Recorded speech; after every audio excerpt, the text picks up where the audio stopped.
নমস্কার বন্ধুরা, কেমন আছেন সবাই? রিম্পার সংসারে সবাইকে স্বাগত। এই যে এখন সকাল 7টা বাজে আর প্রচণ্ড বৃষ্টি হচ্ছে, এটাই বলছি। আর এই যে গ্লাসে খাওয়ানোর কারণটা হচ্ছে আমার মেয়ে আমদাবাদ যাওয়ার সময় গোদলটা ফেলে দিয়েছিল, আর সেটা আমরা বুঝতে পারিনি। তো সেই কারণেই ছোট্ট গ্লাসে করে এখন খাওয়াচ্ছি। কিছুদিন পর একটু সেই জল খাওয়ানোর মতো করেও শিখিয়ে দেব। আর এই ভয়েসটা দিচ্ছি কারণ কুলারের এতটাই আওয়াজ হচ্ছিল তখন আমি বুঝতে পারিনি, এডিট করার সময় আমি বুঝতে পেরেছি। তো আজকে আমার ননদের জন্মদিন, মানে আমার অনেক ননদ আছে, ঠিক আছে, নিজের ননদ না, এটা যেই মানে দোকানে কাজ করে তো তার মেয়ের, মানে গুড্ডান, যাকে তোমরা আগেও ভিডিওতে দেখেছো, তো তারই আজকে জন্মদিন। তো এখনও সেটা আমরা জানি না, কনফার্ম হয়নি কি মানে কি বলবো, বলবে কি বলবে না। আর ওইদিকে ওর বাবা নাস্তা বানাচ্ছিল, কদিন আমি ছুটিই নিয়েছি নাস্তার দিক থেকে। এই যে আজকে বানিয়েছে মশালা গোলা রুটি। হ্যাঁ, মশালা কেন বলছি, কারণ অনেকগুলো মশলা পড়েছে এই গোলা রুটিতে। পেঁয়াজ পড়েছে, লঙ্কা পড়েছে, হলুদ পড়েছে, তারপরে জিরে পড়েছে, তারপরে ম্যাগি মশলা পড়েছে, সব থেকে বড় এটাই। তো এই যে গলা রুটি বানিয়েছে, আর এইদিকে এতটাই মেঘ ধরেছে দেখো।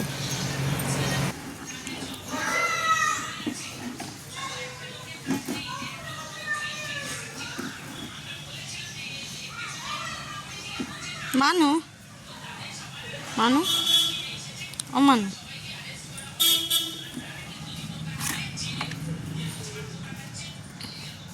বৃষ্টি হলে কেমন সকালটা যেন পুরো স্তব্ধ হয়ে যায়। এটাই দেখুন, বৃষ্টি কোথাও নেই, কোথাও কেউ নেই। তার মধ্যে সূর্যি মামা ওই যে ওকে দিচ্ছে একটু একটু করে।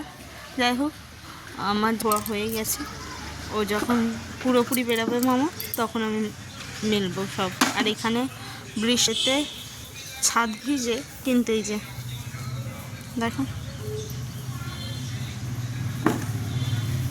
ওষুধ আছে? ওষুধ কি আছে? একটা পা বালতিতে, একটা পা এতে। হ্যাঁ, ওষুধ আছে? হ্যাঁ হ্যাঁ, এবার না বেরোতে পারলে যা হয়, তাই তো। বের পড়েছ, আর ঢুকবে নি, ঠিক আছে? কেমন করে রাগ দেখায়, কেমন করে রাগ দেখায়, দেখা দেখা রাগটা।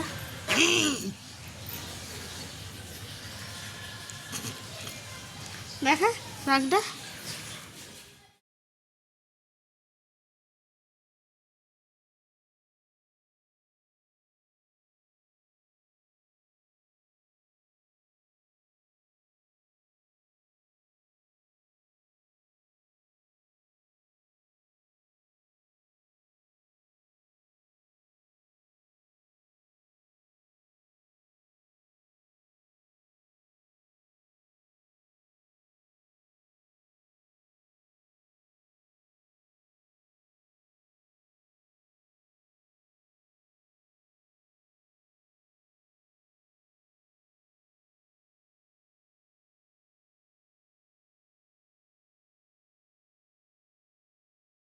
এদিকে আমি মাঝে মাঝে যখন কাজের অতটা চাপ থাকে না, তখনই আমি এই বালতিগুলো, মগ, মানে বাড়িতে যেগুলো বেশি ইউজ হয়, জলের যেহেতু একটা দাগ পড়ে যায়, তো সেই কারণে আমি একটু একটু করে পরিষ্কার করে নিই, মানে যেদিন আমি টাইম পাই, সত্যি কথা বলতে। তো আজকে যেহেতু আমার রান্না তেমন নেই, শুধু ঝোল ভাত হবে, তো সেই কারণে ডিমের ঝোল হবে, তো সেই কারণে আমি ঝটপট করে বালতিগুলো ধুয়ে নিচ্ছি। যেহেতু এখন জল এসেছে টাইম কলের, তো এইটা বাইরে টাইম কলেরই, এটা খাবার জলের জন্য বাইরে করে রেখেছে ওরা, তো ডাইরেক্ট ওইটা মানে নিচে থেকে এইখানে আসে ওপরে, ঠিক আছে। তো আমি এইখানে বালতিটা ধুয়ে নিচ্ছি, এতটাই সাদা টাইপের আস্তরণ পড়ে গেছে, এগুলোকে ঘষতে ঘষতে তো আমি আমার ওটাকে ওর চেয়ার যাচ্ছে তাই বানিয়ে অবস্থা দিচ্ছে। হয়ে গেছে, তাও ওতে ঠিকঠাকভাবে বসে ওঠেনি। বসে যতটা অবস্থা পেরেছি ততটা খারাপ করে পরিষ্কার করেছি। দিয়েছে। আর এদিকে ওর বাবা যে আবার ছাতুটা করেছিল এসছে মা সকালবেলা, কি এই করছে, যে দই বড়ার মা যে কি আমার বাক্সগুলো ভিডিওটা দেয়, করে এগুলো ফেললো না, খুব কাজের হয় জানেন তো। ওটাই ধুয়ে হচ্ছে রেখে দিলে মানে কোনো জিনিস জিনিসটা একটু আধটু নয়, মানে থাকলে পুরোই এই তোপড়ে দই গেছে বড়ার যাকে মানে বলে, পুরো বক্সটাতে রেখে পাপড় দিলাম। করে আজকে দিয়েছে যেমন বসে এটা বসে জিনিসটা। রেখে দিলাম, পরশু তেমন দিন আমি তো কোনো বক্স আমি ফেলি না চট স্টোরেজ করে, বক্স যদি টাইপের দেখি একটু করেছি বড় যাকে সড়ো বলে, থাকে তো কিছু না দোকানদানির কিছু মানে সংসারের কাজে জিনিসগুলো লেগেই রাখি যায়। তো সেই একটা কারণে জায়গায় রেখে থাকলো। দিয়েছিলাম, যাক আজকে তো কাজে ও লেগে গেল। দেখছে আমার যেহেতু একটু শরীরটা খারাপ, আমি না সব বন্ধ করে মানে ফ্রিজ কুলারটা চালিয়ে রেখেছিলাম শুধু। ওইটাই মাঝে মাঝে ভাবি যে শর্ট বট হয়ে যায় তো, বডি হয়ে যায়, তো কুলারটা তবু চলছিল, বাইরের কুলারটা, আর ফ্রিজটা অফ করে দিয়েছিলাম। ও দেখছি ওই বক্সটার মধ্যে বসে আর উঠতে পারেনি। আমি তখন মোবাইলটাও চার্জ হচ্ছে, মোবাইলটা বন্ধ হয়ে গিয়েছিল, তো ভিডিওটাও করতে পারছি না, এত আমাকে হাসি পাচ্ছে। ও শুধু উ উ এমন করে ডাকছে, আর উঠতেও পারছে না। আমি বললাম কি হলো, এতক্ষণ ধরে কেন এমন করে কাঁদছে না, ও ডাকছে। আমি বললাম কী ব্যাপার, দেখি ও ওই কাণ্ড করে বসেছিল, ওই বক্সটার ভিতরে পুরো পড়ে গেছিলো, না পারছে উঠতে আর না পারছে কিছু করতে। আর দেখো না, যা বলেছি ও সেখান থেকে উঠে চলে গেছে। এই যে আমার মানে ঘর কোনোদিনই গোছানো থাকেনি, যখন গোছানো থাকে থাকে তারপর আবার যেকে সেই বাচ্চা মেয়ে থাকলে যা হয়।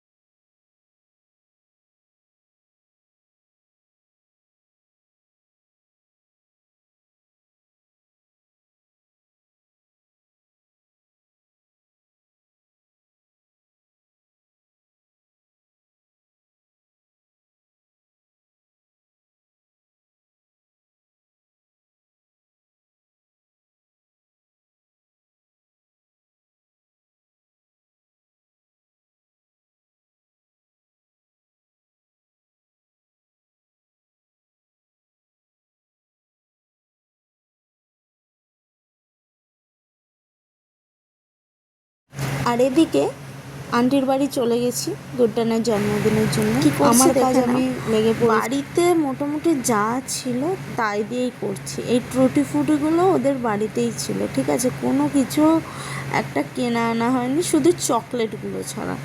তো হুইপড ক্রিম দিয়ে যেই মানে কেকটা মানে সাধারণত দোকানে যেটা পাওয়া যায় সেটা আমি করতে জানি, ঠিক আছে, কারণ আমার বৌদির কাছ থেকে শেখানো, বৌদি আর আমি মিলে একজনের কাছ থেকে শিখেছিলাম। তো বৌদি প্রপার শিখে গেছে, আমি যেহেতু আমার মাঝে মাঝে বন্ধ হয়ে যাচ্ছে, তো সেই কারণে একটু হাতটা নড়বড় করে এখনও। এই যে বানিয়ে ফেলছি কেক। তো কেকটা বাড়িতে যা ছিল তাই দিয়ে, হুইপড ক্রিম নেই, হুইপড ক্রিম থাকলেও হ্যান্ড ব্লেন্ডার নেই, তো কি করে হবে? কোনো জিনিস একটা করতে গেলে সব থাকাটা অবশ্যই প্রয়োজন, অন্তত কেকের পক্ষে তো থাকাটা প্রয়োজনই। তো আমরা যথারীতি বাড়িতে যা ছিল তা দিয়েই ডেকোরেশন করেছি, তা দিয়েই মানে সমস্তটা বাড়ি থেকেই করেছি, ঠিক আছে। তো হয়তো কেকটা সেই হিসেবে মানে প্রপার দেখতে খারাপ হলেও কিন্তু পরে শুনতে পেয়েছি কেকের স্বাদ প্রচণ্ড সুন্দর হয়েছে বললো, সবাই বললো না কেকটা ভালো হয়েছে। তো যথারীতি আমি বলেছি ওদেরকে যে আমি যখন দেশ থেকে এখানে আসবো, প্রপার যে কেক হয় সেই কেকটা তোমাদেরকে আমি খাওয়াবো।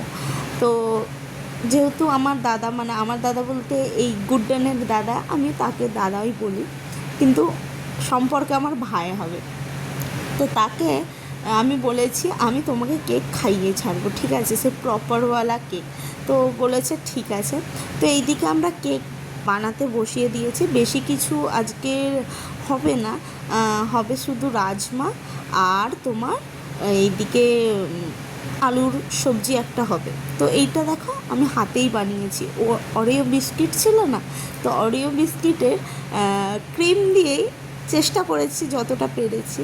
আর এখানে চকলেট দিয়ে পুরো গার্নিশিং করে দিয়েছি। আসলে ভেঙে গেছে কারণ আন্টি একটু গড়বড় করে দিয়েছিল জিনিসটা মাঝখানে।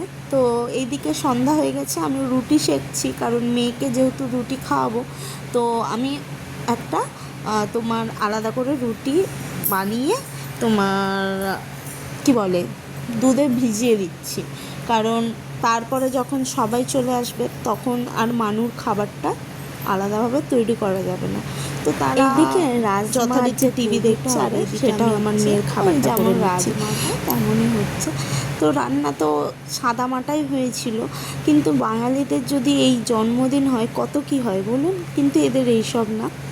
বাইরে থেকে এনেছিল একটু পিৎজাটা ঠান্ডা হয়ে যাবে বলে, তো পরেই বলেছিল কেকটা কাটিং হবে। তো এখানে সবাই মিলে কেক কাটিং করতে বসে গেছে। আর এইদিকে এটা ছিল কপিল ভাইয়া, গুড ডান। কপিল ভাইয়াও আমাদেরকে চেনে, আমরাও তাদেরকে চিনি। তো আর এইদিকে তো আমাদের এই যে আঙ্কেল, যার কাছে আমার কর্তা কাজ করে, এইদিকে আঙ্কেলের ছেলে